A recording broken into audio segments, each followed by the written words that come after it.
कर दोस्तों, मैं हूं आपका दोस्त रोहिताश यादव। बात करेंगे आज क्रिप्टो टैक्स की, क्योंकि जैसे जैसे जुलाई में दिन बढ़ते जा रहे हैं वैसे वैसे थोड़ी सी टेंशन्स बढ़ती जा रही हैं।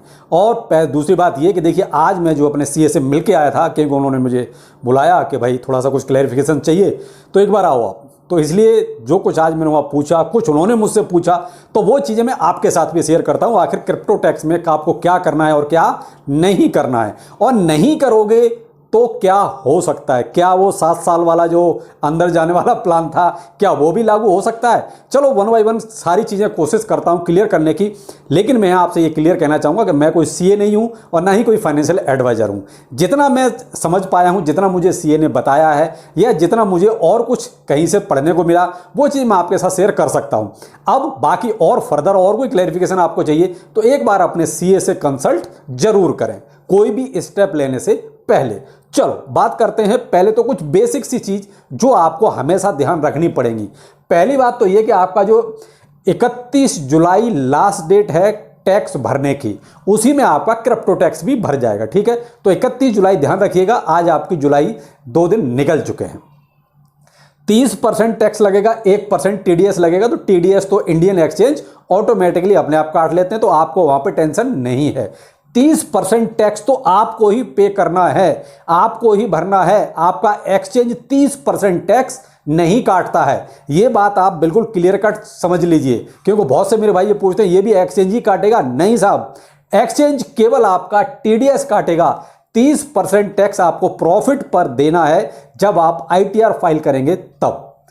अब यह आपका 1 साल का पूरा रिकॉर्ड होगा। 1 अप्रैल 2022 से लेकर 30 मार्च 2023, यानी इस पूरे साल का आपको पूरा रिकॉर्ड देना है। आपने कितनी प्रॉफिटेबल ट्रेड ली, जो भी जिस भी ट्रेड में आपको प्रॉफिट हुआ है उस पर आपको टैक्स देना है। जो लॉस में ट्रेड हुई है उन पे आपको टैक्स नहीं देना है। आगे सुनिए, अब आपको सीए क्या मांग सकता है। जो सीए आपसे मांगेगा वो सबसे पहले आपसे मांगेगा कि आपने जो ट्रेड ली है उसमें कितनी प्रॉफिटेबल ट्रेड है, यानी कितनी ट्रेड्स में आपको प्रॉफिट हुआ है। तो वो आपसे पूरा एक तरह से डाटा मांगेगा ट्रेड का। अब आपके सामने सबसे बड़ी समस्या ये रहेगी कि साहब ट्रेड का पूरा डाटा हमने तो बहुत सारी लिए। तो भाई देखिए, ये तो जब टैक्स की बात शुरू हुई थी, आप मेरे पुराने वीडियो उठा के देख सकते हैं। मैंने आपको बहुत क्लियर कट बोला था कि अगर आप एक्सचेंज से सारी हिस्ट्री निकालना चाहते हैं तो निकाल सकते हैं। इंडियन एक्सचेंज पे कोई प्रॉब्लम नहीं है, आपको वहां से सारी ट्रेड की हिस्ट्री मिल जाएगी। लेकिन अगर आप वो चीज नहीं करना चाहते हो, आप जिस दिन ट्रेड लेते हो उसी दिन अपनी एक डायरी पे लिख दीजिए, एक डायरी मेंटेन कर लीजिए। मान लीजिए आज 2 तारीख है, मैंने आज 10 ट्रेड ली, 10 की 10 लिख दी, किस किस में ली वो भी लिख दी। तो अब मेरे कन्फर्म होगा कि मैंने 200 रुपए का धीरम खरीदा, 200 का मैंने पॉलीगॉन खरीदा, 300 रुपए का मैं कोई और कुछ खरीद लिया। तो मुझे कन्फर्म है कि मैंने 2 तारीख को ये 5 ट्रेड ली थी। तो वो आपको इजीली फटाफट फिर डायरी आपके हाथ में होगी, तुरंत आप बता सकते हो मैंने फलानी तारीख को ये ट्रेड ली और मुझे इनमें प्रॉफिट हो रहा है, इनमें लॉस हो रहा है। आपने नहीं किया है तो फिर आप एक्सचेंजों की खाक छानिए। देखो सीधी सी बात है, आपको हिस्ट्री तो सारी देनी पड़ेगी। अब आप ये कहोगे सीए आपका ढूंढेगा, सीए नहीं ढूंढेगा साहब, ये काम आपको ही करना पड़ेगा। सीए करेगा तो एक्स्ट्रा चार्ज करेगा, सीधी सी बात है। उसको आपको फिर अपने एक्सेस भी देने पड़ेंगे। तो भाई देखिए, मैं ये बिल्कुल नहीं चाहूंगा कि आप किसी भी अपना उसका अकाउंट का एक्सेस आप सीए को दें। उसको आप डाटा जरूर दीजिए, लेकिन आप ऑपरेट करने का एक्सेस किसी को नहीं देना है, कभी भी नहीं देना है। तो यहां पर आपको ये चीज ध्यान रखनी पड़ेगी। उसमें से जो आपके पास ट्रेड होंगी, ये डाटा आपको पूरा देना पड़ेगा कि कौन सी ट्रेड में आपको प्रॉफिट हुआ, कौन सी में लॉस हुआ। अब जिसमें लॉस हुआ है उसमें कोई लेना देना गवर्नमेंट को नहीं है। आपको लॉस, आपका लॉस, सरकार को मतलब नहीं है। ये नहीं है कि एक ट्रेड में आपको 200 रुपए का प्रॉफिट हो गया, एक ट्रेड में आपको 200 रुपए का लॉस हो गया तो नील हो गया, ना लेना ना देना। बिल्कुल नहीं साहब, जो लॉस 200 रुपए का हुआ वो आपका हुआ, जो 200 रुपए का प्रॉफिट हुआ उस पर 30% सरकार का है। अब मान ले 200 का, यानी कि 60 रुपए, 200 रुपए का प्रॉफिट है तो 60 रुपए सरकार आपसे ले लेगी। ये जो 200 रुपए लॉस था ये तो आपका है, आप अपने आप भुगतो। तो सरकार को केवल प्रॉफिट से मतलब है, लॉस से आपसे कोई मतलब नहीं, यानी कि इसको आप सेट ऑफ नहीं कर सकते। अगला, कोई भी स्लैब आपके ऊपर लागू नहीं होता है। मेरे कुछ भाई बहुत से ये कमेंट करते हैं, सर फलाने यूट्यूबर ने कहा कि वो 10,000 अगर आपका वो है तो आपको टैक्स नहीं देना है, आप 2.5 लाख के अगर स्लैब में आते हैं तो आपको टैक्स नहीं देना है। तो मेरे भाई वो नॉर्मल टैक्स वालों के लिए है, क्रिप्टो के लिए कोई ऐसा स्लैब नहीं है। आपको अगर क्रिप्टो में 1 रुपए भी प्रॉफिट हुआ है किसी भी ट्रेड में, किसी भी ट्रेड में बात कर रहा हूं, 1 रुपए भी हुआ है तो 30 पैसे आपको टैक्स देना ही पड़ेगा। आपके लिए कोई स्लैब नहीं है, केवल एक स्लैब है, वो है 30% टैक्स का। आप न 10,000 के स्लैब में आते हैं, न 2.5 लाख के स्लैब में आते हैं, आप किसी स्लैब में नहीं आते हैं। आपको तो टैक्स देना ही देना है अगर आपको प्रॉफिट हुआ है तो। जब भाई ये पूछते हैं सर हमें तो लॉस ही लॉस आज तक हुआ है तो हम क्या करें? आपको कुछ नहीं करना, आप शांति से घर बैठिए। जब आपको प्रॉफिट हुआ ही नहीं तो आप टैक्स किसी का दोगे? तो जिनको आज तक लॉस हुआ है उनको कोई टैक्स नहीं देना है। दूसरी बात, जिन लोगों को खरीदा भी है, जिन लोगों ने खरीद लिया, एवरेज भी किया है, लेकिन बेचा आज तक नहीं है, होल्ड करके रखा है, चाहे उन्होंने 5,000 का खरीदा, उनका आज 5 लाख का हो गया है, लेकिन बेचा नहीं है, तो आपको टैक्स नहीं देना है। समझ गए आप? यानी होल्ड आपने किया हुआ है, चाहे आपने बेशक एवरेज कर करके होल्ड किया है, बेचा आज तक नहीं है, चाहे आपका कीमत कितनी भी बढ़ चुकी है, आपको कोई टैक्स नहीं देना है। बहुत सी चीज़ ऐसी होती है, कई बार हम एवरेज करते रहते हैं, लेकिन हमें यह पता ही नहीं होता कि यार हमें कौन सी ट्रेड में अब लॉस हो रहा है, कौन सी में। मान लीजिए आपने एक ही चीज़ को 3 बार खरीद लिया तो वो आपकी 3 ट्रेड हो गई। आप ये चीज ध्यान रखिएगा, क्योंकि वहां पर आपको पूरा शेड्यूल देना पड़ेगा, क्योंकि मुझसे भी पूरा शेड्यूल मांगा गया कि आपकी चाहे 50 ट्रेड हैं और 50 में से आपकी मान लीजिए 48 लॉस की हैं, 2 प्रॉफिट की हैं, तो भी हमको पूरा शेड्यूल देना पड़ेगा। अब मान लीजिए मैंने शिवाइनू को ही 3 बार खरीदा है तो वो मेरी 3 ट्रेड हैं, आप ये ध्यान रखिएगा। अब आपको ही ये चीज देखनी पड़ेगी कि आपको उसमें कौन सी ट्रेड में फायदा है, कौन सी पे लॉस है। तो भी तो कहता हूं कि आपको जो है वो चीजें ध्यान रखनी पड़ेंगी। तो ये आपको, क्योंकि उसमें वीडियो पूरी हिस्ट्री देनी है, आपको शेड्यूल देना है पूरा। तो यहां पर आपको देखिए, ये कई बार थोड़ा सा कहता है दिमाग तो चकराएगा कि यार ये कहां से इतना सारा डाटा लाएं। तो देखिए, जिन्होंने मेरे शुरू में वीडियो देखे होंगे उनको स्टार्टिंग में ही मैंने कहा था डायरी मेंटेन कर लीजिए, प्रॉब्लम नहीं आएगी बिल्कुल भी। अब यहां पर थोड़ा सा उन लोगों को प्रॉब्लम आ सकती है कि उनको एक एक डाटा निकालना पड़ेगा और उसमें से भी फिर प्रॉफिट वाली ट्रेड्स को छांटना पड़ेगा। अब जिन्होंने ले लिया है, बेचा ही नहीं है, उन्हें तो कोई दिक्कत नहीं है, उनको तो टैक्स भी नहीं फाइल करना। हाँ, उनको फाइल तब करना है अगर उनका टीडीएस कटा है। तो देखिए, टीडीएस रिटर्न के लिए वो अपना टैक्स फाइल कर सकते हैं। क्यों? उनको फिर रिटर्न चाहिए। अगर रिटर्न नहीं लेना टीडीएस तो जाने दो, वो भी तो आपको नहीं भरना। किसी को लॉस ही लॉस हुआ है और उसको आज तक कोई प्रॉफिट हुआ ही नहीं है तो उसको 30% टैक्स नहीं देना है। लेकिन यहाँ पर एक चीज और भी आती है, और वो आती है डोमेस्टिक एक्सचेंज और इंटरनेशनल एक्सचेंज। अब देखिए, डोमेस्टिक एक्सचेंज पे तो कोई प्रॉब्लम नहीं है। डोमेस्टिक मतलब अपने इंडिया के एक्सचेंज, आप सन क्रिप्टो हो गया, कॉइनडिसेक्स हो गया, वजीरेक्स हो गया, जेपे हो गया, और जो भी हैं। तो इंडियन एक्सचेंज है वो तो देखिए टीडीएस ऑटोमेटिकली काट लेते हैं और वो सरकार को जमा भी करवा देते हैं। तो वहां पर आपको टेंशन ही नहीं है। क्यों? वहां तो अपने आप ही टीडीएस में आपका नाम आ जाएगा, साहब आपने इतनी ट्रेड ली हैं तो आप रिकॉर्ड दीजिए। तो वहां तो आप झूठ भी नहीं बोल सकते।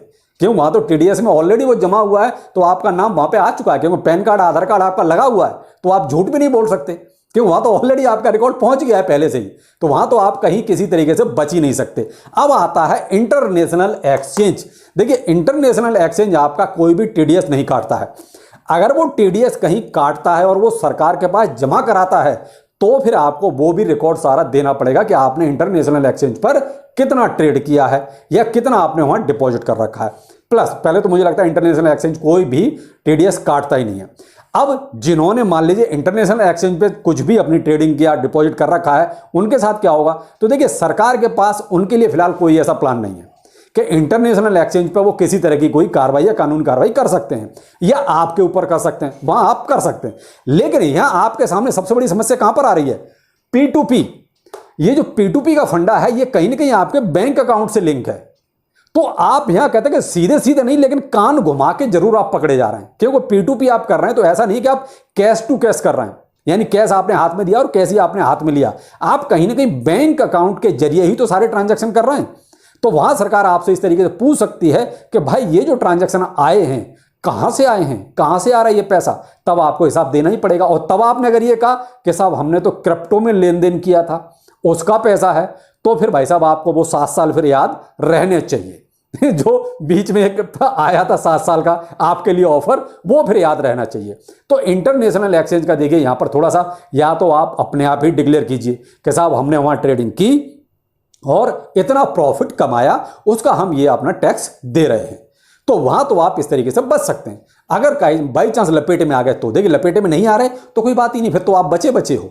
इंटरनेशनल एक्सचेंज पे ये तो फायदा भी है, नुकसान भी है। जहां आप बचे हुए हो। अगर बाई चांस कहीं लपेटे में आ गए हो P2P वाले उसमें, तो फिर आपको बहुत कुछ हिसाब देना पड़ेगा। तो ध्यान रखिएगा, आपको ट्रांजैक्शन हिस्ट्री चाहे इंटरनेशनल एक्सचेंज की है और चाहे आपकी इंडियन एक्सचेंज की है, रखनी पड़ेगी।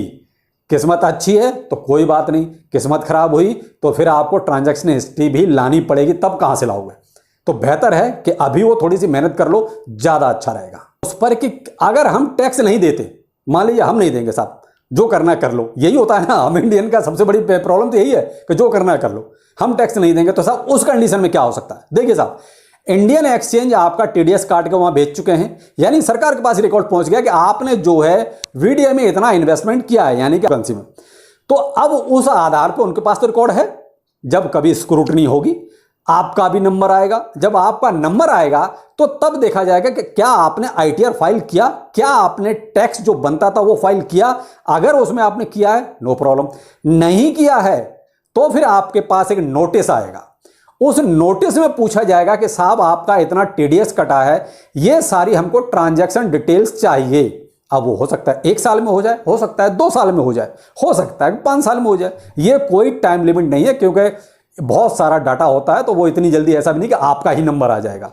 वो डिपेंड करता है कि आपकी किस्मत कितना साथ देती है। तो उसके बाद आपका नोटिस आएगा और आप उस पर सारी आप हिस्ट्री वहां फिर देंगे।